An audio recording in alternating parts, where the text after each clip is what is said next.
Halo Tribuners, Assalamualaikum warahmatullahi wabarakatuh. Jumpa lagi bersama saya Muhammad Arif Hidayat, jurnalis tribunbengkulu.com.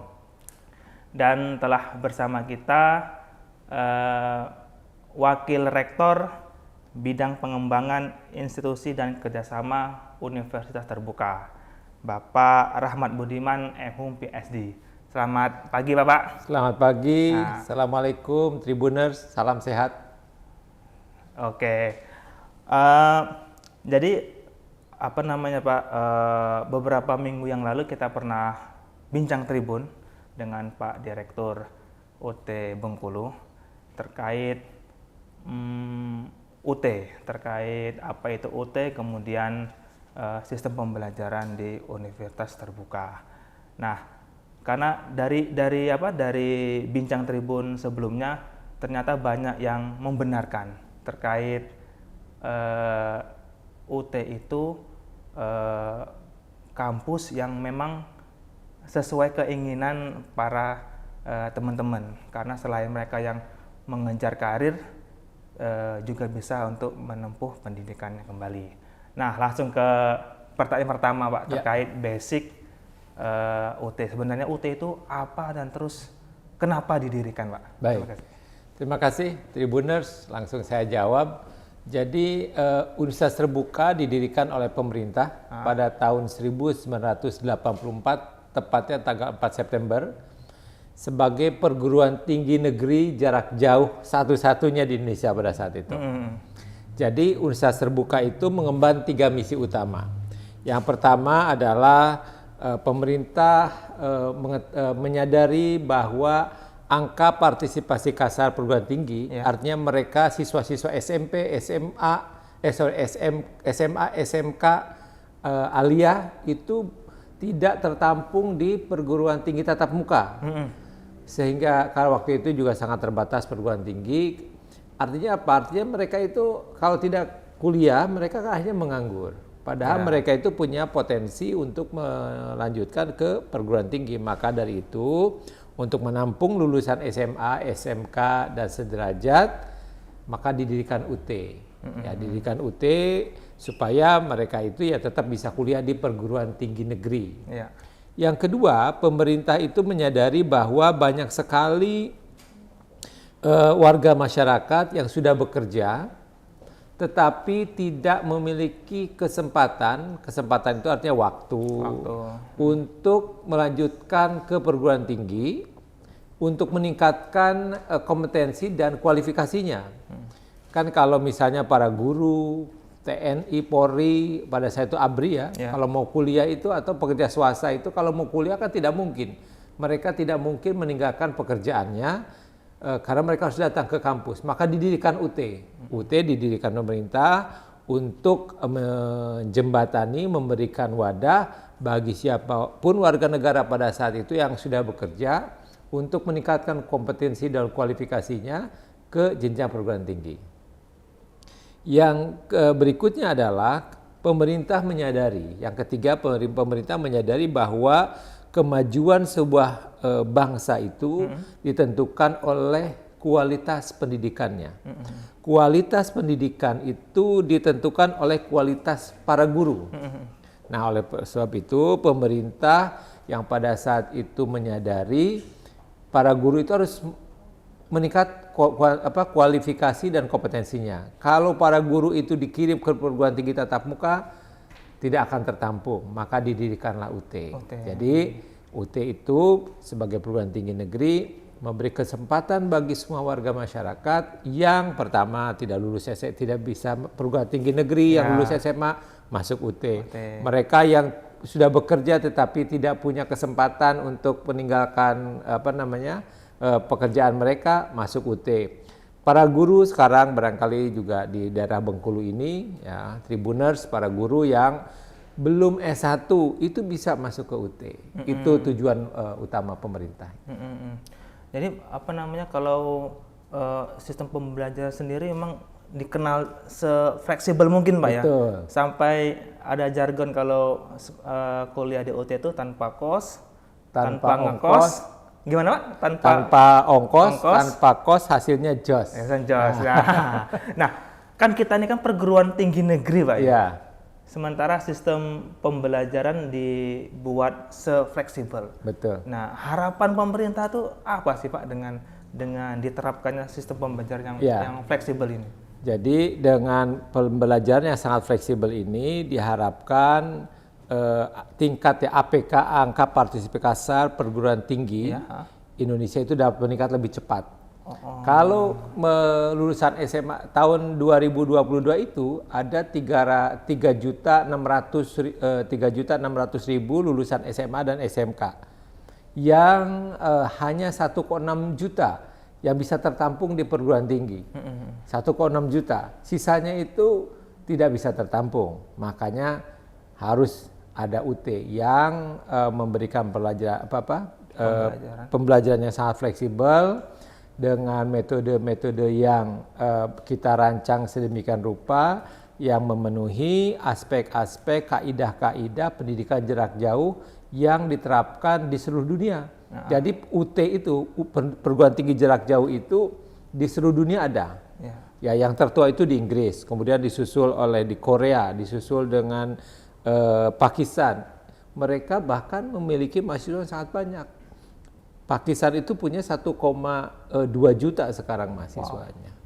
UT baru 420.000. Berarti UT udah sampai ke mancanegara Pak ya? Iya betul, jadi pendidikan jarak jauh itu di semua negara ada. Bahkan UT Universitas Terbuka itu punya asosiasi tingkat dunia, itu namanya ICDE, International Council for Open and Distance Education, itu tingkat dunia.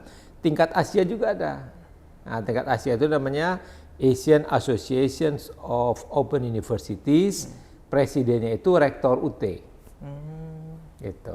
Artinya Tribuners di rumah yang mungkin galau Pak ya, mau kuliah atau mau kerja atau yang sedang bekerja tapi mau melanjutkan pendidikan, mungkin UT bisa menjadi pilihan Pak. Betul. Jadi sebagai tambahan buat Tribuners, UT saat ini punya 420.000 mahasiswa, 87%-nya itu kalau dari data pribadi itu mengklaim mereka sudah bekerja. Jadi mereka bekerja, mereka juga kuliah. Jadi pas mereka lulus, mereka juga bisa meningkatkan karir mereka di tempat masing-masing. Sebagai tambahan, Universitas Terbuka ini bocoran untuk tahun 2022 untuk ASN guru P3K yang lolos gelombang 1 dan gelombang 2 itu 79.369 orang. 79.369 orang. Gelombang 1 dan gelombang 2. Gelombang 3-nya kan Desember sekarang nih. Jadi saya mudah-mudahan buat Tribuners yang menonton acara ini, saya doakan alumni Universitas Terbuka, para guru khususnya yang akan ikut tes P3KSN guru, mudah-mudahan doakan dari kami untuk dapat dilolos sehingga menjadi ASN P3K di daerah masing-masing. Ya, amin. Nah Pak, kan banyak kawan-kawan itu yang galau kan, terutama terkait mau kuliah, terkendala biaya. Dan selain fleksibel, UT ini kan terkenal dengan biaya kuliah yang terjangkau. Nah, kalau boleh tahu nih berapa Pak untuk UKT Pak namanya Pak ya? UKT. Nah, jadi UT. Di UT itu teman-teman sekalian, para Tribuners boleh mengambil paket. Nah, paket-paket itu mata kuliahnya sudah ditentukan. Jadi satu semester itu paket itu kita rancang untuk 8 semester. Ya. Paket yang termurah itu 1,3 juta. 1,3 juta plus ada bukunya, plus layanan, semuanya lah. 1,3 itu bersih lah. 1,3 dikalikan 8 semester. Jadi sangat terjangkau. Nah, kalau misalnya teman-teman karena kesibukan harus bekerja, harus pergi ke ladang dan lain sebagainya, katakanlah, atau misalnya uangnya tidak cukup. Di UT itu bisa mengambil eceran. Saya nggak mau ikut paket ya, 1,3 itu. Saya mengambilnya 2 mata kuliah dulu, boleh. Ya. seperti kita beli mie instan ya. Mie instan itu paket ya, 1 dus itu kan ada 40 nih. Ya. Nah 40 itu harganya sekian, tapi kalau nggak mampu membeli 1 dus, beli 1 bungkus dulu, 2 bungkus dulu boleh. Jadi di UT itu boleh. Misalnya semester sekarang punya uang berlebih, nah, saya mau ngambil 18 SKS, boleh. Semester depan katakanlah uangnya hanya punya 500.000, Ya. jangan berhenti. Ambil mata kuliah yang sesuai dengan jumlah uang yang dimiliki. Iya, iya. Di UT itu SKS yang paling murah, 1 SKS itu 35.000. 1 EKS, Pak? 1 SKS 35.000. Kalau 2 SKS kali 2, kalau 3 SKS kali 3. 35.000 itu tadi pagi saya di bandara, Ya. saya 1 cangkir satu kopi itu harganya 60.000. Jadi kalau dibandingkan dengan kuliah di UT itu sudah dapat 1 mata kuliah itu yang 2 SKS. Gitu. Jadi tidak ada lagi alasan pemerintah itu tidak menyediakan akses pendidikan tinggi bagi warga negaranya. Pendidikan tinggi itu mahal. Nah, dengan adanya UT melalui Tribun ini, para Tribuners, bahwa ada perguruan tinggi negeri yang diakui oleh pemerintah, biayanya sangat-sangat terjangkau. Lebih murah dari 1 gelas kopi. Artinya selain sistem pembelajaran yang memang fleksibel, untuk UKT sendiri memang mahasiswa itu sendiri, Pak ya, yang menentukannya, Pak. Iya, betul. Betul. Nah, sementara kan Pak, sekarang kan ulang tahun UT yang ke-38. Kemudian kalau di Provinsi Bengkulu sendiri direncanakan mau meresmikan Salut, Pak ya. Salut, Sentra Layanan Universitas Terbuka. Universitas Terbuka. Nah, Salut itu sendiri apa sih, kemudian fungsinya, terus bedanya dengan kantor utama yang sekarang di Bengkulu apa gitu, Pak? Jadi Universitas Terbuka itu bermitra dengan masyarakat untuk memberikan layanan pendidikan kepada masyarakat. Jadi misalnya begini, sekarang kita ini ada di kota Bengkulu, sedangkan mahasiswa kita tersebar di mana-mana. Kalau mahasiswa yang ada di Muko yang 10 jam perjalanan darat, ada keperluan, ada masalah yang harus mereka selesaikan, kan kalau mereka harus datang ke sini, biayanya mahal, waktunya lama, maka kita dirikan sentra layanan universitas terbuka, termasuk yang di Curup, yang akan kita resmikan besok. Di Curup juga sama, sehingga masyarakat yang ingin mengetahui universitas terbuka, itu bisa datang ke Salut tersebut. Ya, jadi kalau mau, kan registrasi sekarang bisa di rumah masing-masing. Tapi mahasiswa orang Indonesia itu kalau menurut pengamatan kami, kadang mereka nggak pede nih. Ini sudah betul belum ya gitu ya. Saya mengupload berkasnya sudah betul atau tidak. Nah, mereka bisa datang ke Salut. Karena di Salut itu ada komputernya, ada kemudian SDM-nya juga ada. Nanti dipandu sama mereka. Oh, kalau mau daftar di UT itu begini caranya, upload berkas, mengisi biodata yang komplit, kemudian fotonya harus sesuai, nanti dibimbing. Nah, kalau yang tinggal di Muko, Curup dan sebagainya, kalau mereka tidak ada Salut, mereka nanyanya bingung ke siapa. Betul, mereka bisa datang ke Salut tersebut. Di Indonesia saat ini kita punya, untuk yang sampai dengan yang besok diresmikan di Muko ada sekitar 76 gitu. Se-Indonesia Salut? Se-Indonesia. Ya itu tempatnya jauh-jauh dari, Salut itu harus jauh dari kantor UPBJJ. Gitu. Dan kenapa kok kita meresmikan di Curup dengan Muko, Pak? Karena yang pertama karena jauh ya. Jauh dari jarak itu ya. Yang kedua memang kita memberi kesempatan kepada masyarakat untuk bisa berpartisipasi dengan UT, mendirikan Salut. Jadi Tribuners yang menonton acara ini, kalau di Muko sudah ada, di Curup sudah ada, di tempat lain yang jauh, misalnya di sini di daerah mana gitu ya, di Kaur. Di Kaur itu misalnya ada masa UT atau masyarakat yang membutuhkan layanan pendidikan tinggi itu banyak bisa mendirikan Salut di sana. Nanti masyarakat itu bisa menghubungi direktur di sini, teman-teman di UPBJJ UT Bengkulu untuk berkonsultasi bagaimana caranya mendirikan Salut. Ya, artinya tidak hanya untuk registrasi, tapi kalau misalnya mahasiswa yang jaraknya jauh, melalui Salut juga bisa Pak ya dapat materi pembelajaran, Betul. bahan-bahan pembelajaran Pak ya. Ya, jadi misalnya mereka kan kalau bahan ajar itu misalnya kalau dikirim ke rumah masing-masing itu khawatir tidak sampai. Ya. Nah, mereka bisa memanfaatkan Salut alamat pengirimannya. Kan bahan ajar itu dikirim ke alamat mahasiswa, Ya. ke rumah masing-masing. Kalau misalnya rumahnya terus nyebrang sungai dulu, melintasi bukit, itu khawatir tidak sampai, jadi mahasiswa bisa memanfaatkan Salut. Ya. Dikirim ke situ. Mahasiswa pengen cetak KTPU, tidak punya printer di rumah, bisa datang ke Salut. Mahasiswa pengen tutorial online, tidak punya kuota akses, Bisa ke Salut. bisa ke Salut. Datang, kita sediakan itu komputer, laptop kita siapkan sehingga mahasiswa dibimbing juga gitu. Artinya memang sangatlah wajar Pak ya kalau UT itu sebagai pelopor universitas berbasis online semua Pak Iya, betul. Dan kemudian kalau misalnya jadi Tribuners tidak salah kalau memilih UT Pak ya. Betul. Karena tanpa ongkos, nggak harus ngekos, kemudian kuliahnya jos, nah pilih UT Pak ya. Pilih UT. Nah Pak, kalau misalnya kalau ada nggak Pak kalau misalnya kita kalau di kampus yang konvensional kan Pak ada istilahnya mahasiswa lama terlama gitu kan, sampai nggak tamat-tamat akhirnya Ya, di DO. DO. Ya. Nah kalau di UT sendiri ada nggak Pak istilah Ya. DO seperti itu? Jadi Tribuners, UT ini beda dengan perguruan tinggi tatap muka atau Ya. konvensional. Jadi di mana-mana di seluruh dunia itu hampir semua perguruan tinggi jarak jauh itu tidak menerapkan DO.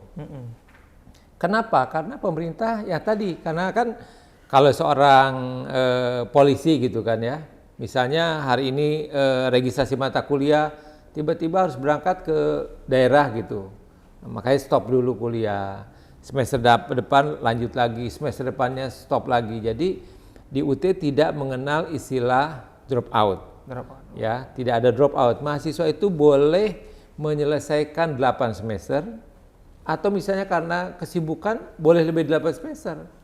Ya, jadi sangat fleksibel. Tergantung misalnya semester sekarang saya baru bisa karena uangnya tidak cukup, ambilnya 2 mata kuliah. Oh boleh gitu juga Pak ya? Semester depan misalnya uangnya cukup, ngambil 18 SKS atau misalnya 8 mata kuliah, boleh.